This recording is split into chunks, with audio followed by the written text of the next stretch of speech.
मेरे मोहताराम दोस्तों, আমরা সকলেই জানি পূর্বের একটি ইতিহাস। বাদশাহ হারুনুর রশিদ এমন একজন বাদশাহ ছিল যার নাম জানে না এমন লোক পৃথিবীতে বিরল। বাদশাহ হারুনুর রশিদ ন্যায়পরায়ণ একজন বাদশাহ ছিলেন, কিন্তু তার বাবাও বাদশাহ ছিল, তার দাদাও বাদশাহ ছিল। তার দাদা তার বাবা বাদশাহ ছিল বটে, তবে তারা ন্যায়পরায়ণ বাদশাহ ছিল না। তারা জুলুমকারী বাদশাহ হিসাবে আখ্যায়িত হয়েছিল। তার দাদা এমন নির্যাতন এবং নিপীড়ন করত, আমাদের মাযহাবের যে ইমামে আবু হানিফা রহমাতুল্লাহি আলাইহি, তার বাবার নির্যাতনে নিপীড়নে জেলখানার ভিতরে বিষ প্রয়োগ করে আমাদের ইমাম আবু হানিফা রহমাতুল্লাহি আলাইহিকে শহীদ করে দেওয়া হয়েছিল। এত জুলুমকারী বাদশাহ হিসাবে, স্বৈরাচার বাদশাহ হিসাবে ইতিহাসে তার নাম বহির্প্রকাশ পেয়েছে। মেরে মোহতারাম দোস্ত, বাদশাহ হারুনুর রশিদের যুগে একজন পাগল ছিল, যেই পাগলের নাম ছিল বাহলুল পাগলা। যদিও পাগল হিসাবে, বাহলুল পাগলা হিসাবে তাকে সবাই চিনে, সবার কাছে সে ব্যক্তি পরিচিত, কিন্তু আধ্যাত্মিক শক্তির অধিকারী ছিল। আল্লাহ তাআলাকে এমনভাবে সন্তুষ্ট করেছিল, আল্লাহ তাআলার নিদর্শন সে নিজ চোখে দেখতে পেয়েছিল। এত বড় মাপের ওলি তিনি ছিলেন বাহলুল পাগলা। আর এই বাহলুল পাগলা একদিন বাদশাহ হারুনুর রশিদকে দাওয়াত দিবে, ইসলামের দাওয়াত। তো সেই দাওয়াতটি তিনি কিভাবে দিবে? সবাইকে দাওয়াত দেওয়ার ফর্মুলা কিন্তু এক নয়। একজন সাধারণ মানুষকে যেভাবে দাওয়াত দিতে হয়, একজন উচ্চ লেভেলের শিক্ষিত মানুষকে সেভাবে দাওয়াত দিলে কাজ হয় না। তার দাওয়াত দেওয়ার ফর্মুলা ভিন্ন হতে হবে। অরাজনৈতিক একজন ব্যক্তিকে যেভাবে দাওয়াত দিতে হয়, রাজনৈতিক ব্যক্তিকে সেভাবে দাওয়াত দেওয়া যায় না। ইসলাম বলে দিয়েছে অরাজনৈতিক ব্যক্তির সম্মুখে কিভাবে ইসলামের দাওয়াত পৌঁছাতে হবে, আর রাজনৈতিক ব্যক্তির সম্মুখে যে কিভাবে ইসলামের দাওয়াত পৌঁছাতে হবে। যে বাদশাহ, তার কাছে ইসলামের দাওয়াত কিভাবে পৌঁছাতে হবে, আর যে ফকির, তার কাছে ইসলামের দাওয়াত কিভাবে পৌঁছাতে হবে, সেই জ্ঞান ইসলামের জ্ঞান আরোহণকারী প্রত্যেকটা ব্যক্তিকে ইসলাম বলে দিয়েছেন।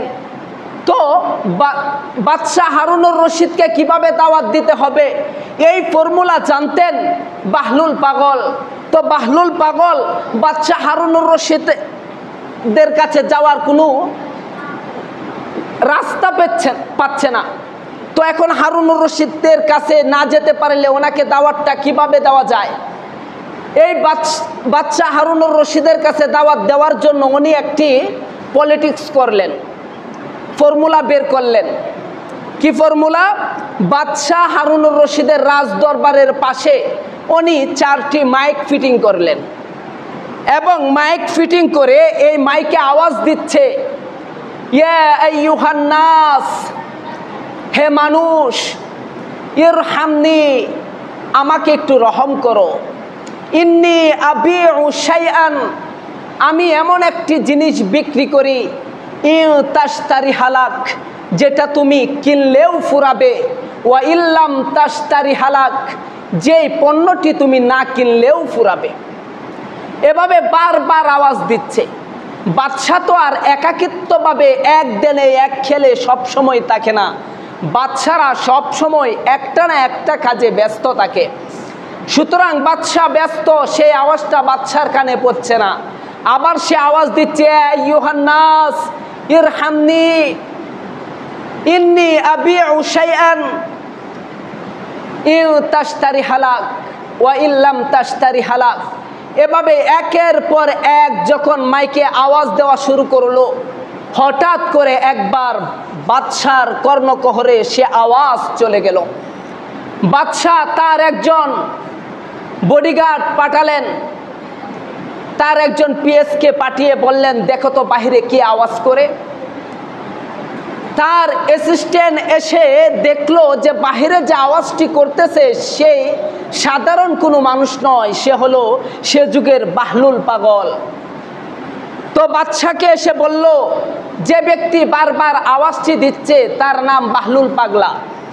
বাদশাহ চিনে ফেললেন যে বাহলুল পাগলার জবান থেকে যে আওয়াজটা বের হয় সে আওয়াজটা এমনি বের হয় না, অবশ্যই সেই আওয়াজের ভিতরে কিউরিসিটি বলতে কিছু রয়েছে, রহস্যময় বলতে কিছু রয়েছে।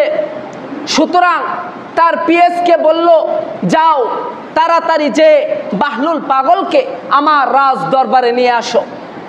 বাহলুল পাগলকে যখন ডেকে তার রাজ দরবারে নিয়ে আসা হলো, তখন বাদশাহ হারুনুর রশিদ জিজ্ঞাসা করলো, কি ব্যাপার, তুমি বারবার কি এলান করতেছো? তখন বলেন যে আমি এটাই অ্যালাউন্স করতেছি, এ ইউহান্নাস, ও দুনিয়ার মানুষ, ইরহামনি, আমাকে একটু রহম করো।